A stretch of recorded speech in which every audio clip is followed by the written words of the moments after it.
여러분 반갑습니다. 눈과 귀의 쏙쏙 신약 한눈에 보기 오늘 8번째 오늘 마지막 시간인데요. 벌써 마지막 시간이 되었습니다. 이 강의가 끝나면 여러분 그냥 성경을 덮으시면 일주일도 못 가서 다 기억이 다 사라져버리고 맙니다. 사도행전부터는요, 여러분 다시 한번 성경을 펼쳐놓고 제 강의를 들으면서 사도행전부터 이 서신서까지를 같이 통독해야 여러분 머릿속에 정말 정확하게 잘 기억이 될 것이에요. 그래서 여러분 오늘까지 강의를 들으시고 그냥 성경을 덮지 마시고 사도행전부터는 제 강의를 다시 들으면서 성경을 펼쳐놓고 또 필요하면 지도를 자료로 드렸으니까 지도를 펼쳐놓고 지도를 짚어가면서 성경을 읽고 강의를 들으면 여러분 머릿속에 꼭 기억이 될 것이라고 생각이 됩니다. 오늘은 지난번에 계속 이어서 바울 서신의 두 번째인데요. 바울 서신 중에서도 우리가 개인에게 보낸 목회 서신 부분을 우리가 다 못 다뤘고요. 오늘은 그 외에 비바울 서신이라고도 하고 일반 서신이라고도 하는 바울이 아닌 다른 사도들의 서신들을 살펴보는 것으로 눈과 귀에 쏙쏙 신약 한눈에 보기 순서를 마치도록 하겠습니다.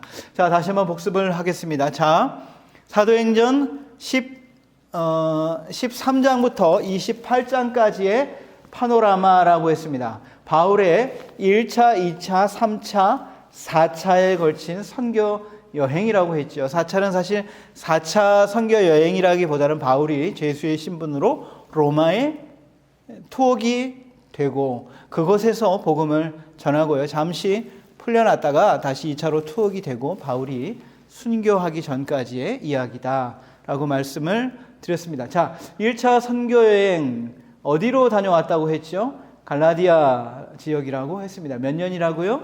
2년이라고 했습니다. 갔다 와서 쓴 서신서는 갈라디아서라고 했죠. 자, 2차 선교여행 어디로 다녀왔죠? 마게도니아와 아가야로 다녀왔죠. 몇 년 동안 다녀왔습니까? 3년이라고 했습니다. 다녀와서 쓴 성경이 어떤 성경이라고요? 바로 두 권인데 그 성경이 뭡니까? 데살로니가 전서와 데살로니가 후서라고 했습니다. 데살로니가 교회는 바울이 3주밖에 사역을 하지 못하고 유대인들의 방해로 쫓겨났기 때문에 늘 그 마음속에 걱정과 염려가 있었는데 데살로니가 교회의 소식을 듣고 나서 바울이 너무나도 자랑스럽게 생각하고 마케도니아와 아가야의 본이 되었다, 모델이 되었다 이렇게 칭찬하고 있는 책이 바로 데살로니가 전서와 데살로니가 후서 아니겠습니까? 3차 선교여행은 아시아로 다녀왔지요.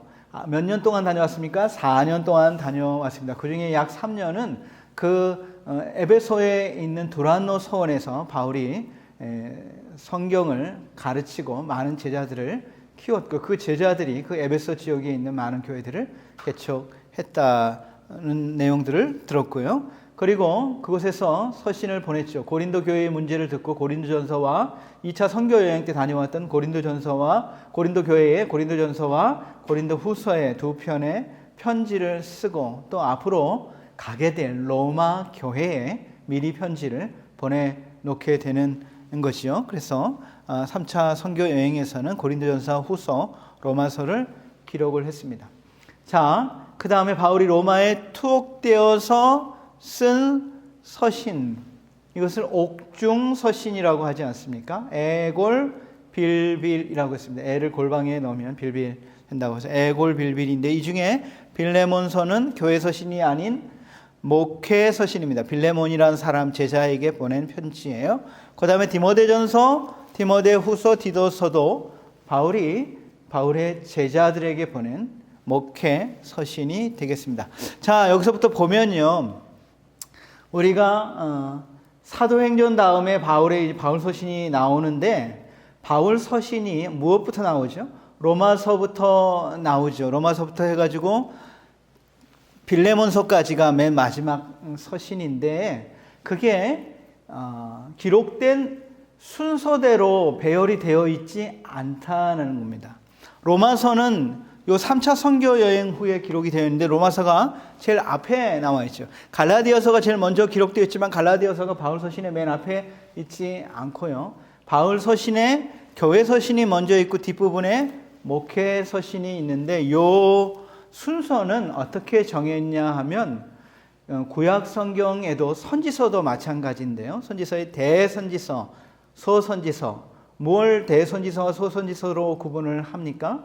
바로 기록된 성경의 분량에 따라서 대선지서와 소선지서로 나누고, 그리고 그 배열의 순서도 역사 순이 아니라 빨리 기록된 순서가 아니라 성경의 분량 순으로 배열을 해놓은 것을 알 수 있듯이 여기에 바울 서신도 마찬가지입니다. 로마서가 사실은 분량이 가장 많아서 맨 앞에 있고요. 고린도전서, 고린도후서 이렇게 되어 있습니다.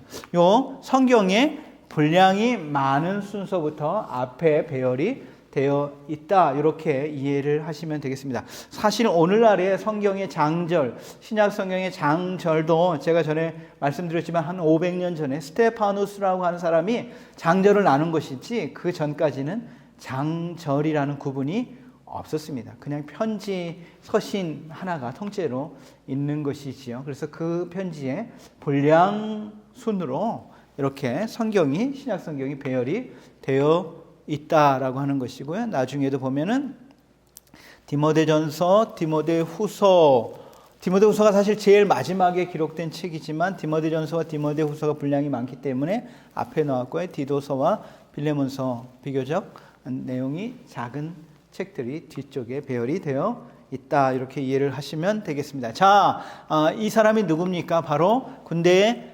장교죠. 그것처럼 바로 바울이 디모데, 그 사랑하는 제자요, 사랑하는 아들인, 영적인 아들인 디모데에게 보낸 편지가 디모데 전서와 디모데 후서가 되겠습니다. 바울의 목회 서신 중에서도 가장 마지막 부분에 기록된 책들이 아니겠습니까? 디모데는 목회자예요.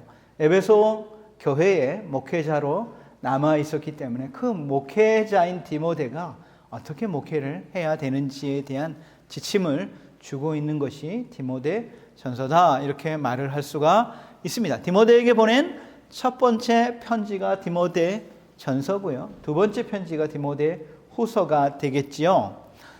디모데는 어린 나이에 일찍 바울의 사역의 동역자가 되었습니다. 그래서 디모데서에도 보면 내 연소함을 사람들이 업신여기지 말게 하라. 그리고 디모데는 성격이 굉장히 소극적이었던 것 같습니다. 그래서 이 사역을 하면서 건강이 많이 안 좋아졌던 것 같아요. 그래서 너의 건강을 위해서 또 포도주로 약을 잘 복용해라, 이렇게 권면하고 있는 내용들도 있습니다. 나이 어리고 경험이 많지 않은 디모데를 지도하는 지침서가 디모데 전서지요. 그러니까 목회자지 않습니까? 바울은 어떻게 보면 목회자라기보다는 선교사에 가깝죠. 교회를 개척해서 계속해서 세워가는 선교사이지만 디모데나 디도는 그 자리에 남아서 세워진 교회를 잘 목양하는 목회자가 바로 디모데인 것이죠. 디모데는 에베소와 소아시아 지역들의 교회들의 감독이었습니다. 거기에 많은 교회들이 세워져 있지 않습니까? 자신 앞에 놓인 의무를 다하라. 바른 교훈으로 거짓 교리와 싸우고 양질의 지도력을 개발시키고 하나님의 말씀을 가르치고 그리스도의 행실을 격려하라고 하는 목회적 지침서가 디모데 전서가 되겠습니다. 여러분, 이제 바울이 이제 사역할 때 또 이 당시의 서신서들 중에 많은 부분은 이제 이 당시에 유대교와 싸우는 겁니다. 유대교로 돌아가려고 하는, 지금은 유대교가 아니고 그리스도교 아니겠어요? 바로 유대교를 통해서 하나님께서 보내주시겠다고 하신 메시아를 통해서 유대교의 완성인 기독교가 세워지게 됐는데 자꾸 이전의 유대의 전통으로 유대교로 돌아가려고 하는 그런 사람들과의 싸움, 그것이 바로 교리의 싸움 중에 하나가 바로 유대교와의 싸움이고요. 또 한 가지는 이단이 있었습니다. 그 당시에 그 지역, 헬라 지역에 이단인 이원론의 이단들, 많은 신하들, 그런 것들과 이단들과 싸우는 그런 교리의 싸움이 있었고요. 세 번째로는 기독교 박해가 있었습니다. 그래서 박해로 인해서 고난을 당하고 또 배교하는 일들도 벌어지게 되고 또 교회 안에 많은 거짓 교사들도 있었기 때문에 그들과의 거짓 가르침들, 거짓 교리, 그 다음에 박해와의 싸움에서 승리하기 위한 많은 지침이 이 서신서들의 내용이 되겠습니다. 자, 요절은 디모데전서 4장 16절을 뽑았습니다. 내가 내 자신과 가르침을 살펴. 여기 보면요, 너의 가르침을 살피라고 하지 않고 먼저는 뭘 살피라고 말합니까? 내 자신을 살펴. 여러분, 목회자의 첫 번째 목회의 대상이 누굽니까? 가족입니까? 성도들입니까? 그렇지 않다는 거예요. 목회자의 첫 번째 목회의 대상은 바로 목회자 자신이에요. 내 자신을 하나님의 말씀 앞에서 날마다 돌아보고 바르게 세우는 일, 이게 가장 중요한 목회의 시작인 것이죠. 그래서 내 자신과 또 너의 가르침을 살펴서 이 일을 계속하라, 이렇게 권면하고 있어요. 이것을 행함으로 내 자신과 내게 듣는 자를 구원하라 나와 있죠. 여기에 구원이라고 되어 있습니다. 구원은 한 번 주시면 영원한 것인데 왜 이것으로 내 자신과 듣는 자들을 구원하라 이렇게 말하냐, 이렇게 말하는 사람이 있을 수 있어요. 성경에 구원이라는 단어가요, 어떤 때는 협의로 아주 좁은 의미로, 어떤 때는 넓은 의미의 구원이 같이 사용되어지고 있습니다. 좁은 의미의 구원은 뭡니까? 예수 그리스도를 영접함으로 영적인 새 생명을 얻는 거듭남을 구원이라고 말하는 거예요. 그러나 넓은 의미의 구원은 어디서부터 시작되냐면 에베소서의 말씀처럼 창세전부터 하나님이 예정하시고 또 성령을 통해서 우리가 예수 그리스도를 영접하고 우리를 의롭다 하시고 또한 로마서의 내용들처럼 우리를 거룩하게 하는 sanctification, 성화, 그 다음에 그 성화를 통해서 또 세상을 섬기고 마지막에 영광스러운 모습까지의 넓은 의미의 구원을 또 성경에서는 구원이라고 말하는 것이죠. 그래서 여기에 내 자신과 듣는 자를 구원하라고 할 때는 넓은 의미에서 지속적으로, 이것은 단번이 아니라 평생 동안 이루어가는 성화의 구원이죠. 평생 동안 이 성화의 구원을 힘쓰고 이루어 가라, 이렇게 권면하고 있는 것입니다. 자, 디모데전서는 지도자 지침이라고 했습니다. 이상적인 교회와 그 교회를 목회하는 이상적인 목회자는 어떤 것인가? 디모데에게 가르쳐주고 있는 것이죠. 디모데에게 주는 권고와 교훈이 있습니다. 자, 건전한 교리, 그리고 이단과의 싸움이죠. 이 당시에 많은 유대교로 돌아가려고 하는 유대교의 이단이라기보다는 바로 그런 잘못된 가르침이 있고요. 이 당시에 이단들이 있었고요. 그것들과의 싸움이 있습니다.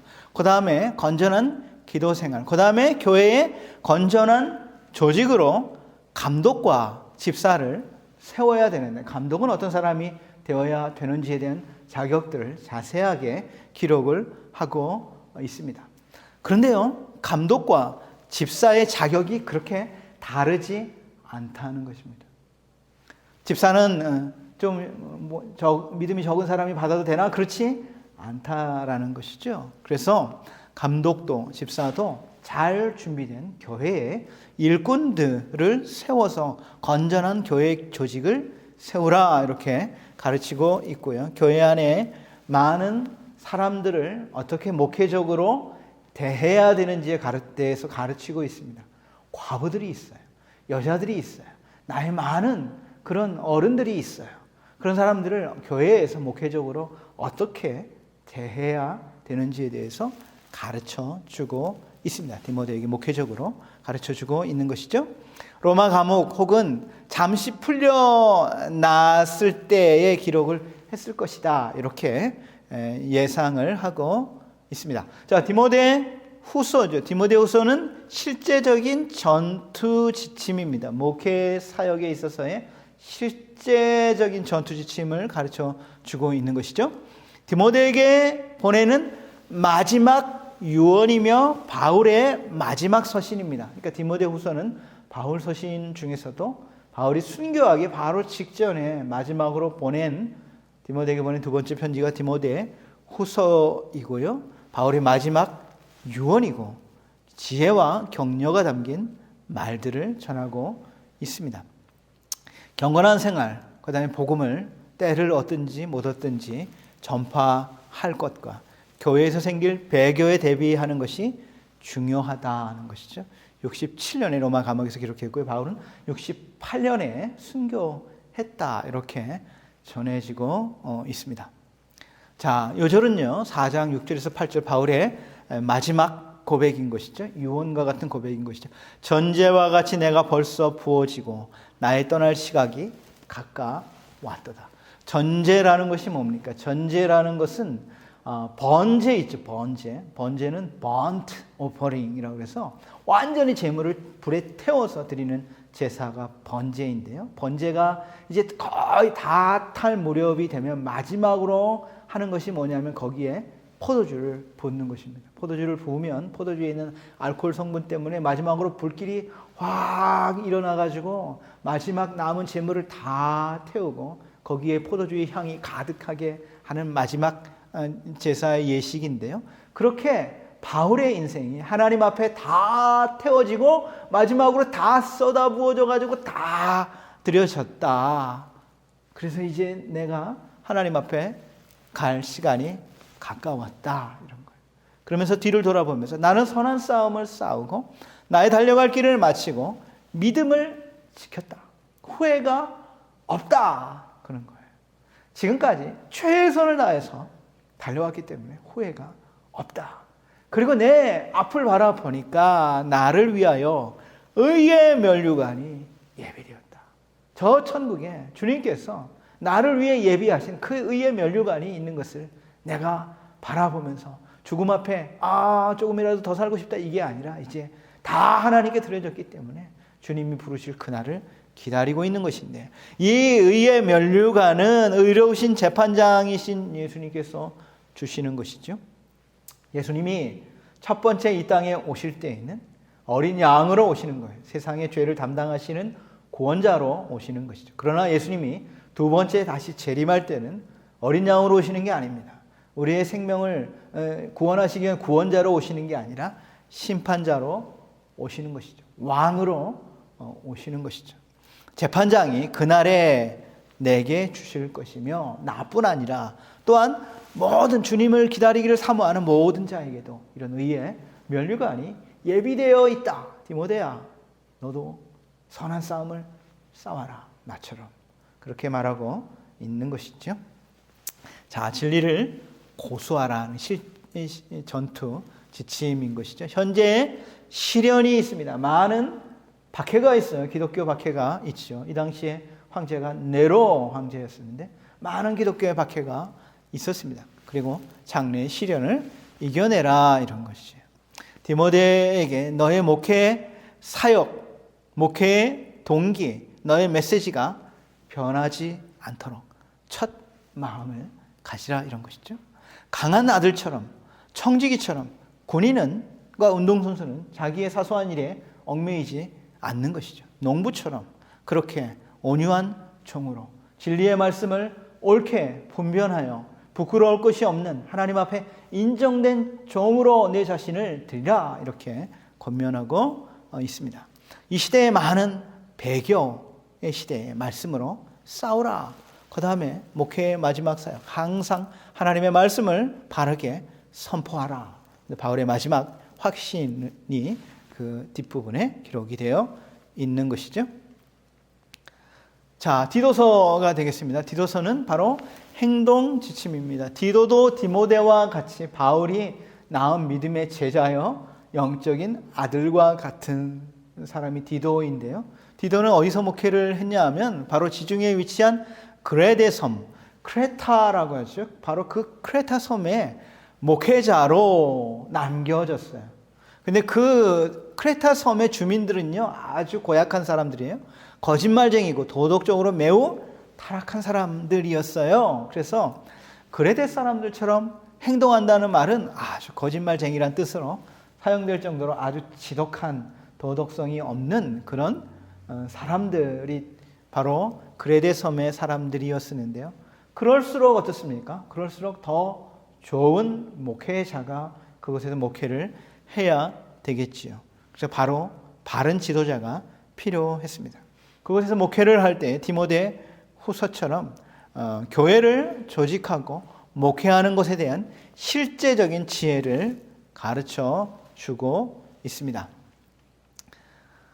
자, 디도서 요절은 2장 10절 말씀인데요. 자, 뭐라고 되어 있습니까? 훔치지 말고 오히려 모든 참된 신실성을 나타내게 하라. 얼마나 이 그레데 섬의 사람들이 훔치고 거짓말하고 도둑질하고 이런 사람들이었으면 훔치지 말고 이제는 참된 신실성을 나타내는 사람들이 되게 하라.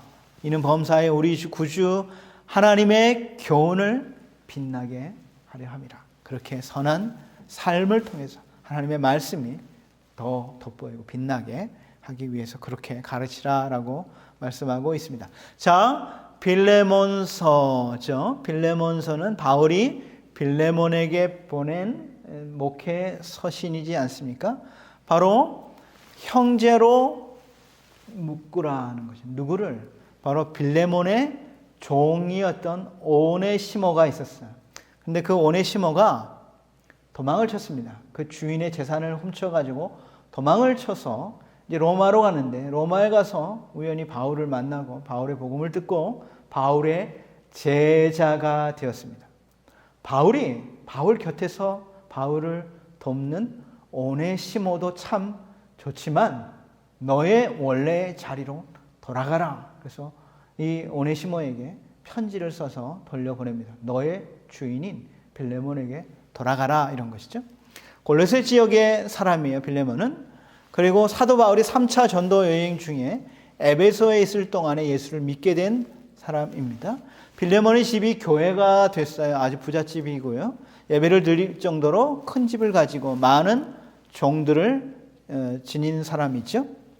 빌레몬의 아들 아키포는 교회의 중요한 지도자가 되었고 오네시모 외에도 많은 종들이 있었습니다.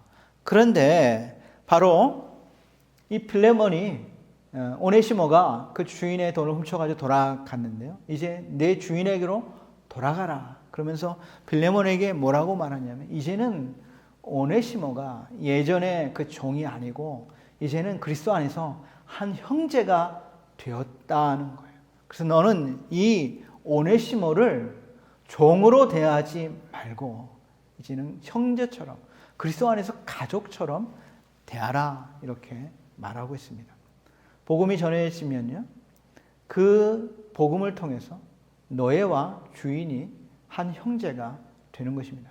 이게 바로 놀라운 복음의 능력인 것이죠. 우리나라도 마찬가지죠. 우리나라도 복음이 들어옴으로 인해서 여인들, 천한 사람들, 종들 이런 사람들이 예수 믿게 되고 또 양반들 예수 믿게 되면서 우리 집에서 일하던 그런 종이 같은 교회의 장로가 되기도 하는, 교회 지도자가 되기도 하는 놀라운 이런 변화의 역사들이 바로 일어나게 되는데요. 바로 빌레몬에게 바로 오네시모를 너의 형제로 받으라 이렇게 권면하는 편지가 바울의 서신이 되겠습니다.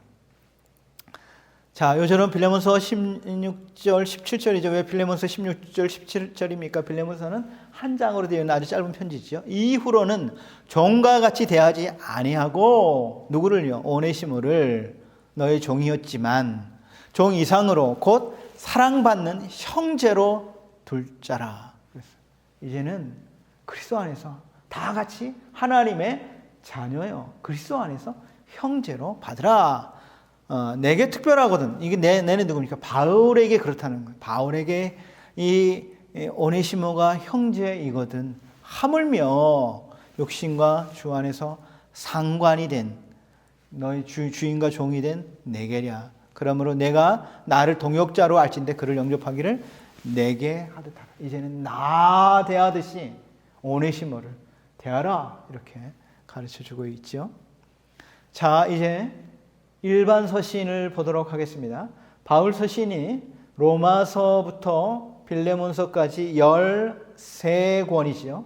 그리고 히브리서부터 요한계시록까지가 하나, 둘, 셋, 넷, 다섯, 여섯, 일곱, 여덟, 9권이고요. 그 바울의 교회 서신이 9권이고 그 일반 서신이 9권이고 바울의 목회 서신이 4권 해가지고 좌우에 기둥이 9권씩이라고 우리가 첫 시간에 배우지 않았습니까? 자, 사도행전에서 언제 쓰여졌습니까? 야고보서가 제일 먼저 쓰여졌어요. 갈라디아서가 쓰여졌던 그때 쓰여졌고, 그 다음에 나머지 서신들은 거의 마지막 시기에 이 극심한 핍박이, 교회의 핍박이 있고 배교가 있고 이단들의 잘못된 가르침들이 막 성행했던 그 시대에 기록이 된 서신들이고요. 자, 이 일반 서신들도 보면요, 순서가 뭐부터 되어 있습니까? 히브리서, 야고보서, 베드로전서, 베드로후서 이렇게 되어 있죠. 자, 히브리서가 먼저 쓰여져서 히브리서가 앞에 있는 게 아니에요. 야고보서가 제일 먼저 쓰여졌지만 왜 히브리서가 맨 앞에 위치해 있습니까? 아까도 얘기했지만 히브리서의 분량이 가장 많기 때문에 분량이 많은 책을 앞에 배열해서 히브리서, 야고보서, 그 다음에 베드로전후서, 그 다음에 요한 1, 2, 3서, 유다서, 요한계시록 요 순서로 신약 성경의 순서가 되었다는 것입니다. 요한계시록은 분량이 제일 많지만 마지막 앞으로 될 일에 대한 예언이기 때문에 마지막에 배열이 되어 있는 것을 우리가 알 수가 있습니다. 자, 한 권씩 한번 살펴보도록 하겠습니다. 자, 이 책이 뭐죠? 히브리서입니다. 히브리서는 우유에서 고기로 이렇게 정할 수가 있어요. 우유는 누가 먹습니까? 어린 아기들이 먹는 것이죠. 고기는 누가 먹습니까? 성인들이 먹는 것이죠. 그런데 이제 예수를 믿고 이제 어른이 되어서 고기를 먹어야 되는 어른인데도 아직까지 이렇게 우유를 먹고 있다면 얼마나 우스꽝스러운 모습이 되겠습니까? 그래서 너희가 언제까지 우유만 먹고 있냐? 이제 딱딱한 그런 고기를 소화해야 될 사람들인데, 그러면서 그 유대적 배경을 가지고 있는 유대인들에게 기록한 책이 히브리서가 되겠습니다. 여러분, 그 일반 서신은 우리가 첫 시간에도 이야기했지만 일반 서신은 수신자의 이름이 성경책 이름이 아니고 그 성경을 기록한 발신자가 그 성경책의 이름이다 그랬습니다. 그런데 히브리서는 그러면 누가 썼습니까? 히브리가 썼습니까? 사실 히브리서는 누가 썼는지를 모르기 때문에 히브리인들에게 보낸 서신이어서 히브리서가 되었습니다. 매우 우아한 필체로 기록이 되어 있다. 그리고 그리스도께서 그 이전에 그 누구보다도 뛰어나심을 논증하기 위해 쓰여졌다는 것이죠. 그러면서 구약의 이야기를 계속합니다. 구약의 모세보다도 아론보다도 뛰어난 대제사장이다. 천사보다도 구약의 제사 제도보다도 더 뛰어난 것이다 라고 하는 것을 논증하는 것이죠. 그러려면 누가 돼야 됩니까? 바로 구약적 배경에 있는 유대인들, 히브리인들을 많이 그것을 이해할 수가 있는 것이죠. 모세와 아론을 이해할 수 있습니까? 대제사장을 이해할 수 있는 사람이 누굽니까? 바로 유대인들이죠. 히브리인들이기 때문에 바로 그리스도가, 그래서 그 이전에 유대교에 머물지 말라, 그것을 가르쳐 주고 있는 것입니다. 그리스도의 뛰어나심을 논증하는 책이 히브리서입니다. 기독교 박해가 심해지자 유대교로 개종하려는 사람들이 점점 많아지고 있는 것이, 여기에 다 유대적 배경을 가지고 있는 사람들에게 말하는 거예요. 유대교로 자꾸 돌아가려고 하는 사람들이 있기 때문에 유대교로 돌아갈 필요가 없다는 것이, 바로 그리스도가 유대교의 완성이다, 이런 것이. 유대교를 완성하신 분이 그리스도이시다. 그리스도의 인성, 그리스도의 제사장의 자격, 그리스도의 능력, 그것은 누구보다도, 모세보다도, 아론보다도, 그 다음에 양이 어떻게 사람의 죄를 구원합니까? 구약의 제사 제도, 그것은 상징이죠.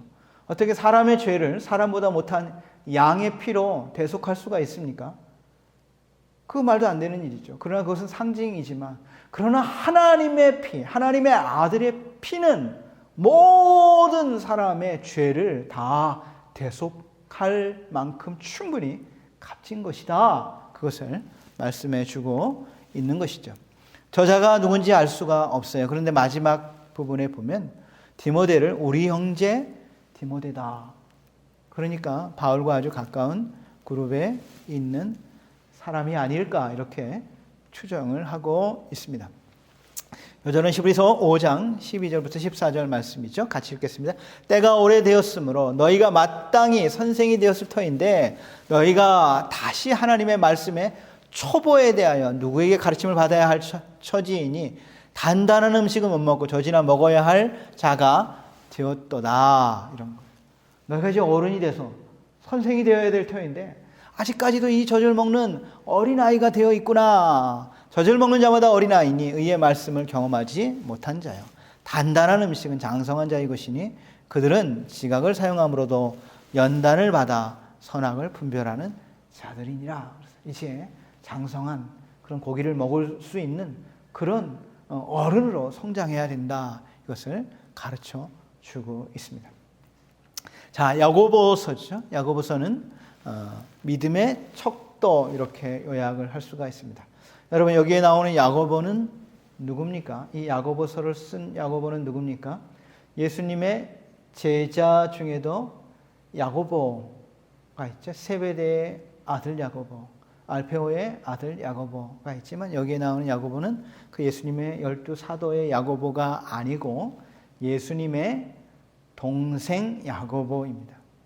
사도행전의 13장에 보면 예루살렘 교회의 리더가 되어 있었던 야고보, 요셉과 마리아를 통해서 난 예수님의 많은 또 동생들이 있지 않았습니까? 그 야고보가 바로 이 야고보서인데 처음에는 예수님을 메시아로 인정하지 않았겠죠. 자기 형으로 어릴 때 같이 자랐는데 자기 형이 어떻게 메시아가 됩니까? 그러나 그리스도의 죽음과 부활을 경험하고 나서 바로 예수님을 메시아로 받아들이고 교회의 지도자가 되었는데요. 바로 야고보의 믿음의 척도가 뭡니까? 바로 측량하는 거죠. 혈압을 재는 척도는 혈압계를 통해서 혈압이 높은지 낮은지를 알 수 있는 것처럼 우리의 믿음을 무엇으로 잴 수가 있는가? 그런 것이죠. 바로 우리의 믿음은 선행으로 알 수 있다는 것이죠. 우리의 믿음의 척도는 선행이다. 선행의 부재는 죽은 믿음의 증상이다. 내 믿음이 살았느냐? 그럼 당연히 우리의 삶에 있어서 열매로 선행으로 나타나게 된다는 것이죠. 참된 믿음이란 행함이 따르는 것이다. 이것을 강조하고 있습니다. 예수님의 동생이죠. 예수님의 형제 야고보는 예루살렘 교회의 기둥 중에 한 사람이라고 말씀을 드렸고 야고보는 예루살렘 멸망 직전에 순교한 것으로 전해지고 있습니다. 자, 그러면 바울의 믿음과 바울이 강조한 믿음과 야고보의 믿음이 다른 거 아니냐 그렇게 생각할 수가 있는데요. 바울과 야고보의 같은 진리 다른 믿음에 대한 강조를 보겠습니다. 바울의 믿음은 뭡니까? 복음을 받아들이는 믿음으로 복음을 받아들이는 것이죠. 그러나 야고보의 믿음은 뭐예요? 믿음으로 복음을 드러내라고 하는 것을 강조하는 것이죠. 강조점이 달라요.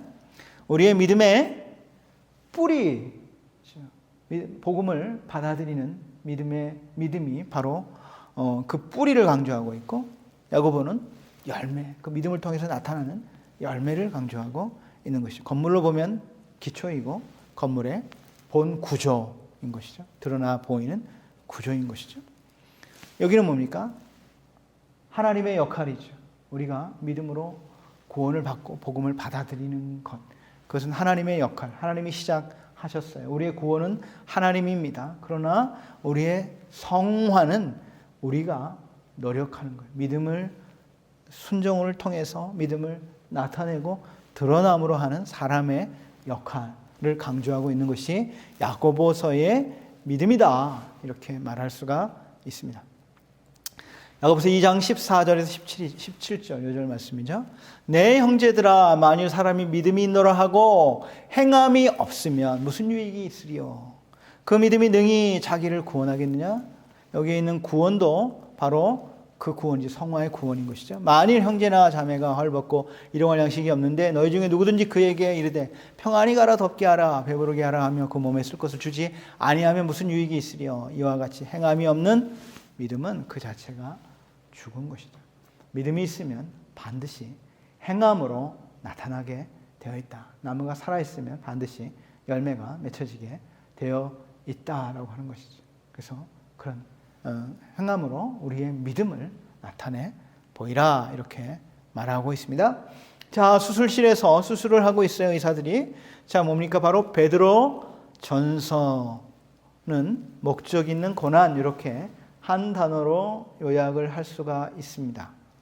여러분, 우리 몸에 잘못된 암세포가 있으면 그것을 덮은다고 해결이 되지 않죠.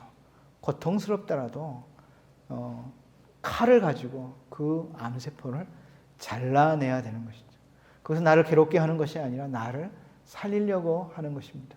때로는 고난이 바로 우리를, 그 당시에는 참 어렵고 힘들고 고통스럽지만 그 고난이 하나님의 분명한 목적이 있어 우리를 새롭게 하고 우리를 살린다라고 하는 것입니다. 그 당시에 바로 많은 박해가 있었기 때문에 베드로가 그 비두니아와 흩어져 있는 그런 교회의 성도들에게 편지를 보낸다. 흩어져 있는 나그네들에게 편지를 보낸다. 이렇게 말하고 있어요. 핍박 가운데 많이 흩어져 있는 교회 성도들에게 보내고 있는 편지인 것이죠. 핍박을 당하고 있는 유대인 성도들의 삶은 금과 같다. 그랬어요. 금은 언제 정금이 됩니까? 금은 용광로 안에 들어가야 정금이 되는 것처럼 사실 우리 그리스도인들이 언제 정금같이 됩니까? 욥도 그렇게 말했지만 바로 고난을 통해서 우리를 하나님께서 깨끗하게 재련하시는 거예요. 사실 오늘날에도 지금 요즘도 마찬가지입니다. 기독교가 이제 너무나 편해졌으니까 기독교가 타락하는 거예요. 그래서 하나님 때로는 기독교를 새롭게 하시기 위해서 또 박해를 주십니다. 직장에서도 학교에서도 박해를 주십니다. 그러므로 오히려 우리의 믿음이 정금 같아지게 되는 것이죠.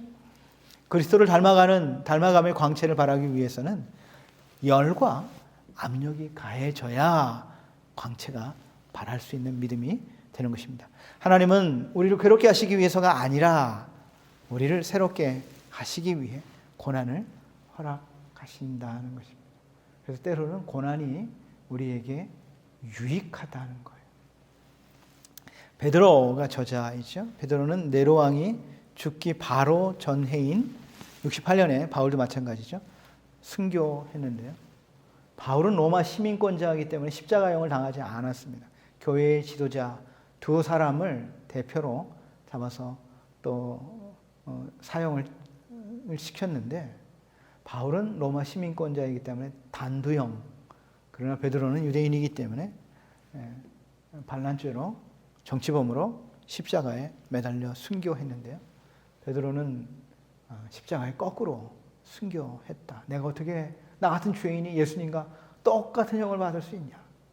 나를 거꾸로 매달아 달라. 그래서 거꾸로 순교했다. 그렇게 전해지고 있고요. 이 스토리가 영화로도 만들어진 것을 우리가 압니다. 베드로전서 4장 12절부터 13절이죠. 사랑하는 자들아, 너희를 연단하려고 오는 불시험을 이상한 일 당한 것 같이 이상히 여기지 말라는 거예요. 여러분, 우리에게 시련이 있어요. 그런데 이 시련이 뭐야? 왜 이런 게 나한테 오지? 이렇게 생각하지 말라는 거예요.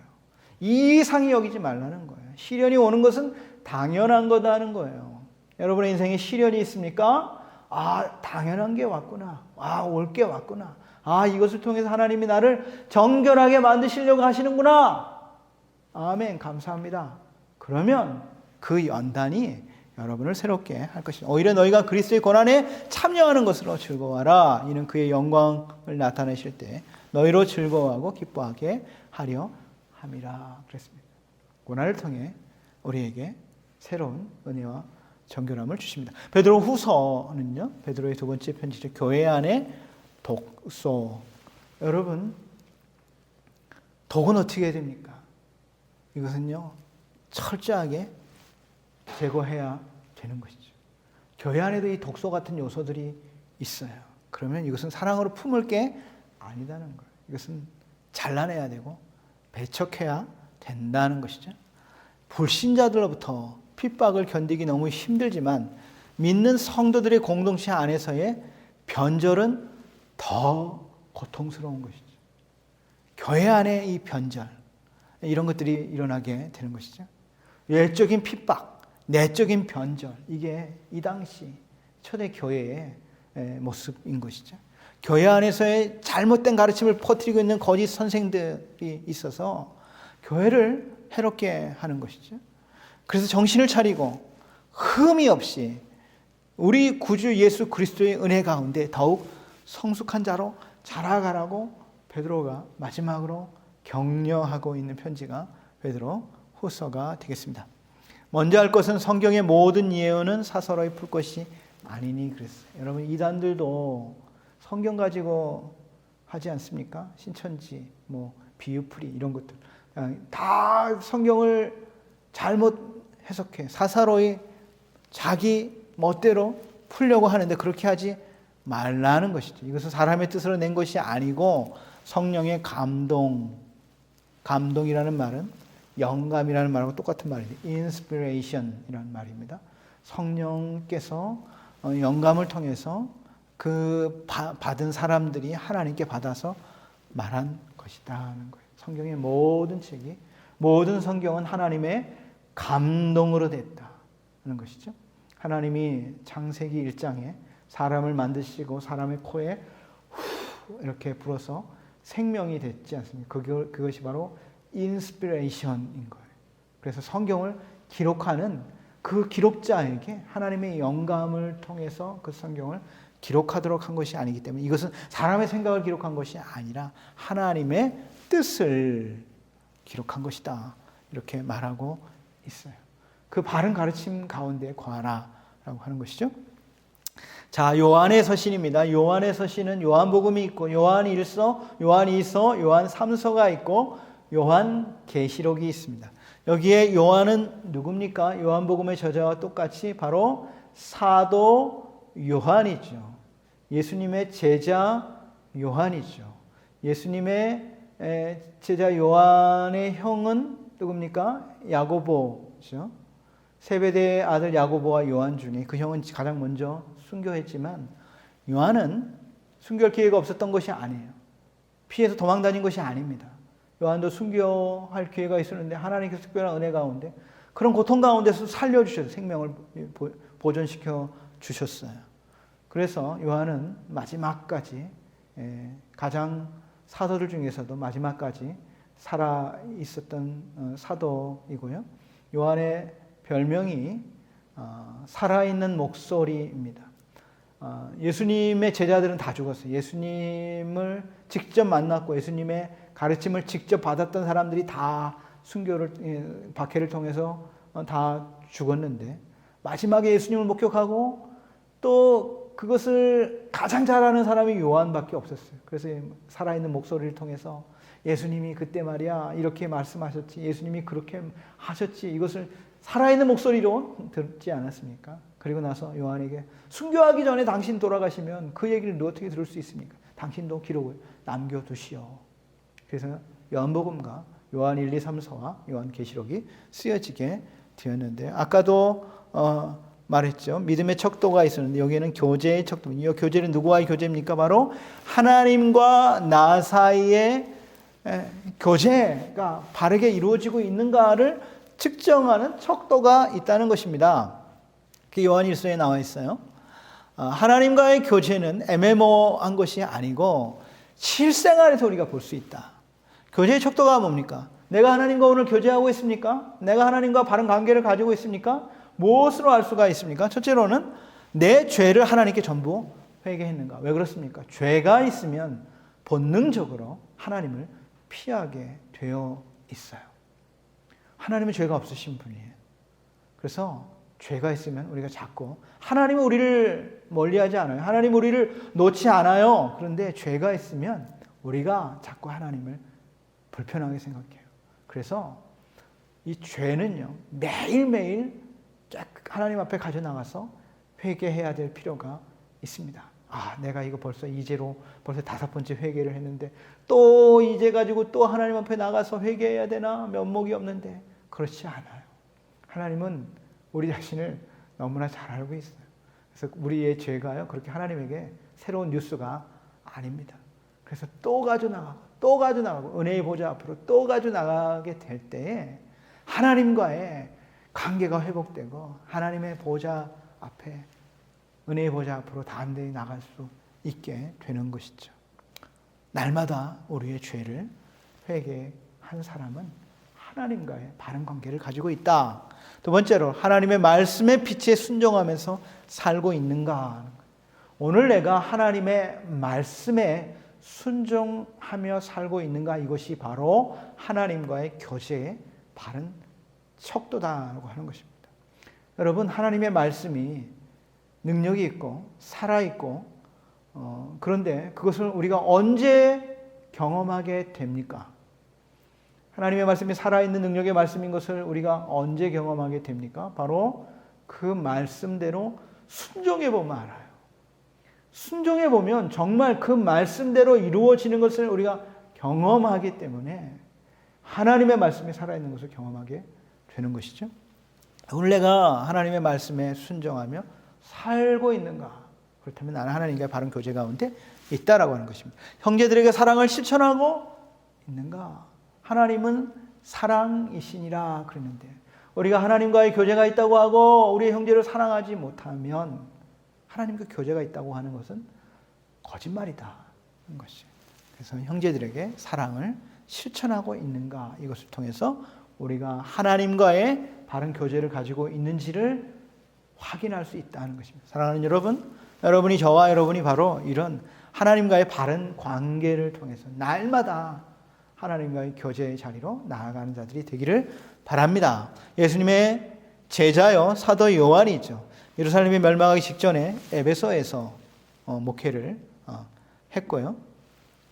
목회를 했다고 전해지고 마지막에는 반모섬에 유배가 되지 않았습니까? 그곳에서 요한계시록을 기록하게 되었죠. 요한일서 1장 3절 4절입니다. 우리가 보고 들은 바를 너희에게도 전하고. 이게 누굽니까? 바로 요한이 이제 예수님에게 직접 듣고 보고 한 바를 이제 또 전하는 것이, 너희들에게 전하는 것은 너희로 우리와 사귐이 있게 하려 함이니 우리의 사귐은 아버지와 그 아들 예수 그리스도와 더불어 누림이라. 우리가 이것을 쓰면 우리의 기쁨이 충만하게 하려 함이라. 아버지와 그 아들 예수 그리스도와 더불어 이 사귐의 기쁨을 누리게 하기 위해서 이 글을 쓴다, 이렇게 말하고 있죠.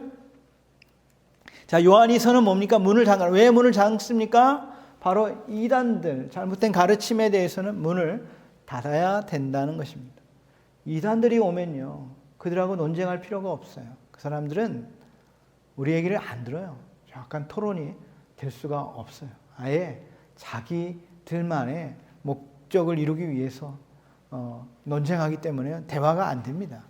요한이서는요, 그리스도에 대해서 잘못된 교리를 가르치는 어떤 교사와도 어울리지 말고 그들에게 호의도 베풀지 말라고 경고하고 있습니다. 그리스도인들은 사랑을 실천하지만, 사랑을 당연히 실천해야 되는 것이지만 고의로 진리를 파괴하는 자들까지 감상적으로 포용하지 말라 그랬습니다. 그들을 독약장사처럼 취급하라 그랬습니다. 그들이 하는 일이 바로 사람을 죽게 하는 거, 영적으로 죽게 하는 위험한 일이기 때문에 그들에 대해서는 문을 닫아버려라, 이렇게 말하고 있죠. 자, 요한 2서 9절 10절입니다. 지나쳐 그리스도의 교훈 안에 거하지 아니하는 자는 다 하나님을 모시지 못하되 교훈 안에 거하는 그 사람은 아버지와 아들을 모시느니라. 잘못된 교훈, 그리스도의 교훈 안에 거하지 않는 사람은 하나님이 없다는 것이죠. 누구든지 이 교훈을 가지지 않고 너희에게 나아가거든 집에 들이지도 말고 인사도 하지 말라. 잘못된 교훈을 가르치는 자들과 교제하지 말라는 것이죠. 자, 요한 3서는요, 문을 열라. 누구에 대해서 문을 열라는 것입니까? 그리스도의 복음을 전하다가 고통을 당하고 핍박을 당하는 그런 사람들은 환대하고 도와주고 사랑을 베풀라는 것이죠. 그 당시에 상황을 자세히 보여주고 있어요. 배교가 있고요, 핍박이 있고요, 이단들의 가르침이 성행했던 그 시대에 이런 서신서들이 쓰여졌다라고 하는 것입니다. 믿음의 형제들 간의 사귐을 격려하고 있어요. 심한 핍박을 피해서 도망 다녔던 나그네들을 대접하라. 그 진리 안에 생각했던 가이오와 같은 그 사람, 나그네를 잘 대접했던 가이오 같은 사람 칭찬하고 있습니다. 디오드레베는 생활 속에서 사랑 대신에 교만함이 가득 차서 사도 요한의 훈계의 말을 듣지 않은 대표적인 인물로 또 책망을 받고 있습니다. 건전한 성품과 진리에 대한 충성은 결코 쉽지 않지요. 우리가 하나님의 말씀을 따라 순종하며 사는 것이 쉽지 않지요. 세상에서 핍박이 따릅니다. 많은 사람들로부터 손가락질을 당합니다. 어려움이 있어요.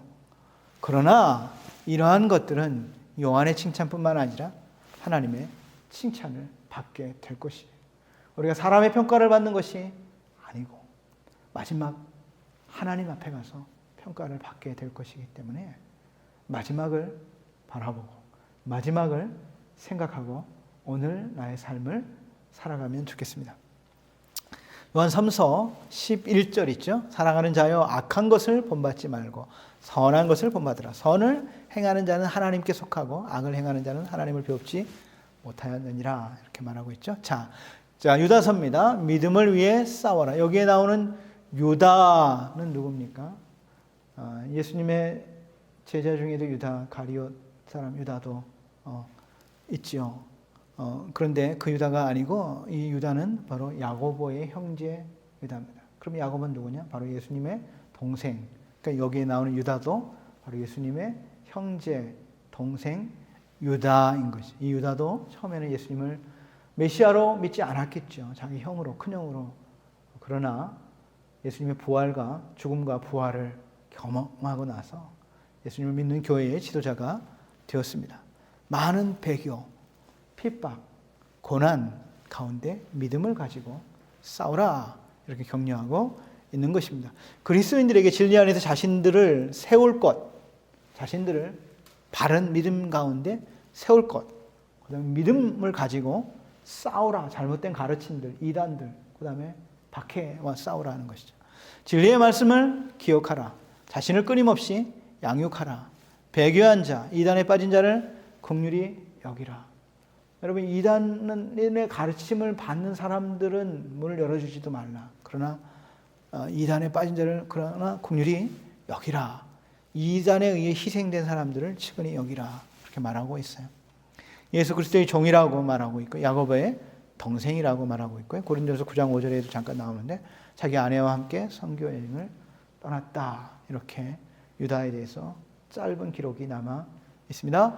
자, 유다서 3절 있죠. 사랑하는 자들아 우리가 일반으로 받은 구원에 관하여 내가 너희에게 편지하려는 생각이 간절하던 차에 성도에게 단번에 주신 믿음의 도를 위하여 힘써 싸우라. 이 편지를 너희를 권할 필요가 있겠다. 믿음으로 힘써 싸우라는 것이죠. 자, 마지막입니다. 요한계시록이지요. 계시라는 말은 커튼을 열었다는 것이죠. 가려져 있던 부분을요, 커튼을 열어서 보여주고 있는 것이 계시죠. 요한의 계시, 다가오는 사건들을 하나님께서 요한에게 환상 가운데 보여주신 것을 요한이 반모섬에서 기록을 했습니다. 여러분, 이 요한계시록에는 많은 비유와 상징이 있어요. 그리고 하나님께서 천국에 대해서 아주 분명하게 선명하게 이 계시록을 통해서 말씀해 주고 있지 않습니다.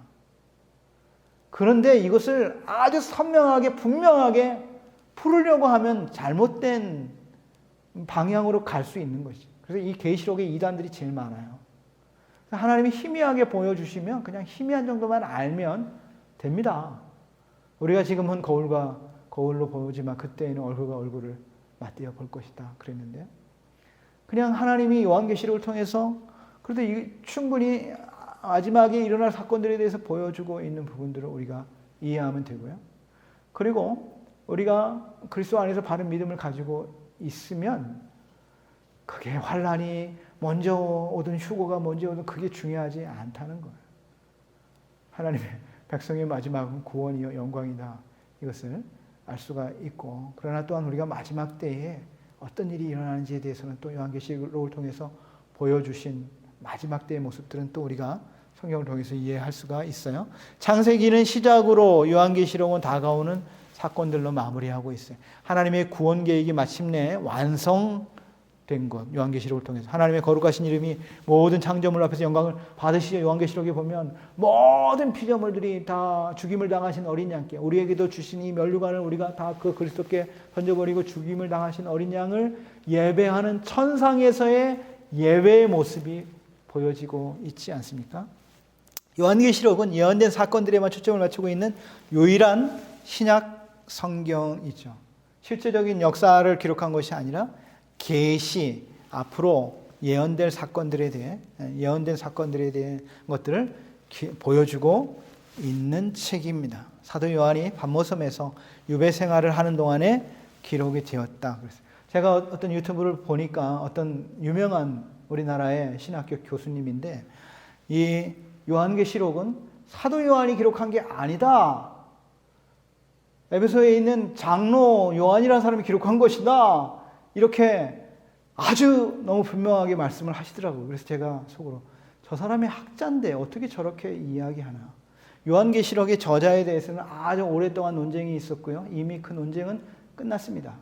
그리고 이미 이 복음주의에서는 바로 사도 요한을 요한계시록의 저자로 인정하고 있습니다. 그것은 이분의 근거는 뭐냐면 요한복음과 요한 1, 2, 3서의 필체하고 요한계시록의 필체하고 너무 다르다는 거예요. 요한계시록의 필체는 너무나 형편없다는 거예요. 그래서 이게 같은 사람의 글이 아니다 이렇게 주장을 합니다. 거기에 대해서도 이미 많은 신학자들이 벌써 거기에 대해서 이야기를 다 해놓고 있어요. 여러분, 요한이 요한복음을 쓸 때, 또 요한 1, 2, 3서를 쓸 때는 어디에 있었습니까? 에베소에 있었죠. 거기에는 요한의 이 글을 글을 쓰는 것을 도와주는 사람들이 있었어요. 사실 요한은 어부잖아요. 많이 공부를 못했잖아요. 그런데 이 글을, 문법을 제대로 쓸 수 있도록 도와주는 사람이 있었어요. 그러나 요한계시록은 어디서 썼습니까? 반모섬에서 혼자 있을 때 썼기 때문에 이게 요한의 원래 그 문법의 실력이 나온 것이죠.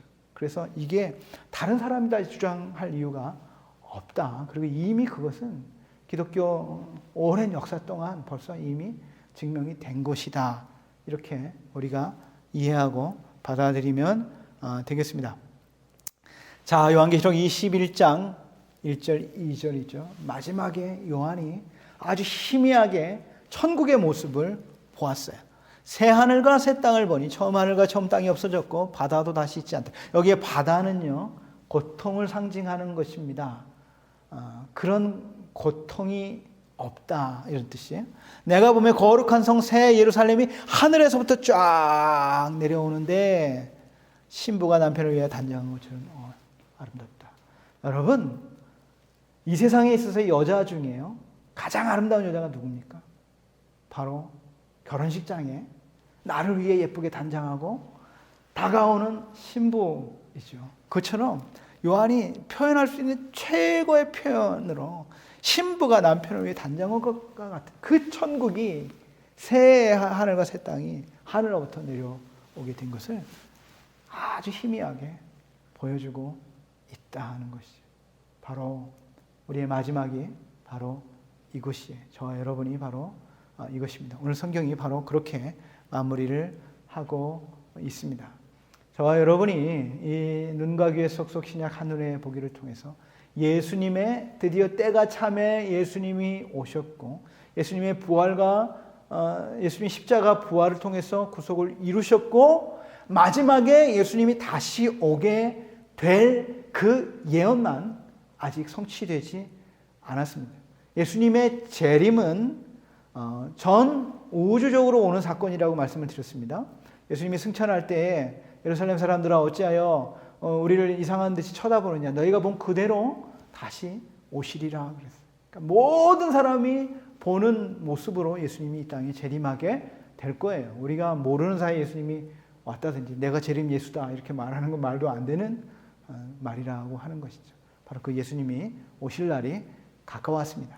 저와 여러분이 바로 이 땅에서의 복음에 남겨진 사역들을 또 믿음으로 감당하기를 원하고 하나님의 말씀, 우리에게 주신 말씀 가운데, 진리 가운데 바르게 거하기를 원하고 하나님의 말씀이 우리의 생명의 양식이 되었고 이 말씀을 붙들고 순종하게 될 때에 요한이서에 보면 바로 하나님과의 온전한 교제를 우리가 하고 있다라고 말씀을 드렸죠.